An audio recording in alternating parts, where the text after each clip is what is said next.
যদি দেখেন কালামাগুর বলছে কালবেলা তোর কাল শেষ, তাহলে কি হবে? কালবেলা একটা গুরুত্বপূর্ণ নিউজ করছে, এনসিপির 8 নেতা হোটেল ভাড়া নিয়েছে 2টা রুম এবং মাসের পরে মাস তার ভাড়া দেয়নি। ভাড়ার পরিমাণ হয়েছে 11,93,200। এইটা জুলাইয়ের পরবর্তী ঘটনা। 2025 সালের জুলাই মাস থেকে শুরু করে 12 ফেব্রুয়ারি নির্বাচন পর্যন্ত তারা এই রুমটা দখল করেছিল এবং ভাড়া হয়েছে 11,93,200। এইখানে এই হোটেলের কাছে সিসিটিভি ফুটেজ সংরক্ষিত আছে। সেখানে নানা অশ্লীল কাজ করত, মজ মাস্তি করত, মাদক নিয়ে কারবার করত এবং 12 ফেব্রুয়ারি সেটা ছেড়ে দিয়েছে। এই বিষয়ে এনসিপিতে অভিযোগ দিয়েছে, কিন্তু সেই অভিযোগের কোনো নিষ্পত্তি করেনি।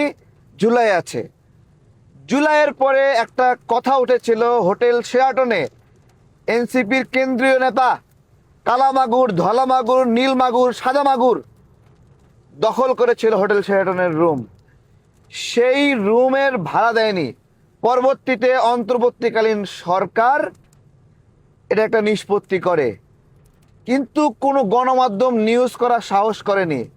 আজকে কালবেলা নিউজ করেছে ঠিক একই রকম আর একটা ঘটনায় এনসিপির ঢাকা মহানগর দক্ষিণের সদস্য সচিব সহ তারা এখানে জড়িত।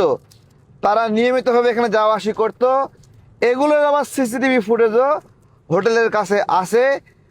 12 ফেব্রুয়ারির পরে যখন তারা এই রুম ছেড়ে পালায়ে গেছে, তখন এই রুমটা পরিষ্কার করে অন্যদের কাছে ভাড়া দিয়েছে। এই বিষয়ে এনসিপির আহ্বায়ক সদস্য সচিব নাহিদ আক্তার বরাবর অভিযোগও দেওয়া হয়েছে, তারা এখনো কোনো ব্যবস্থা নেয়নি।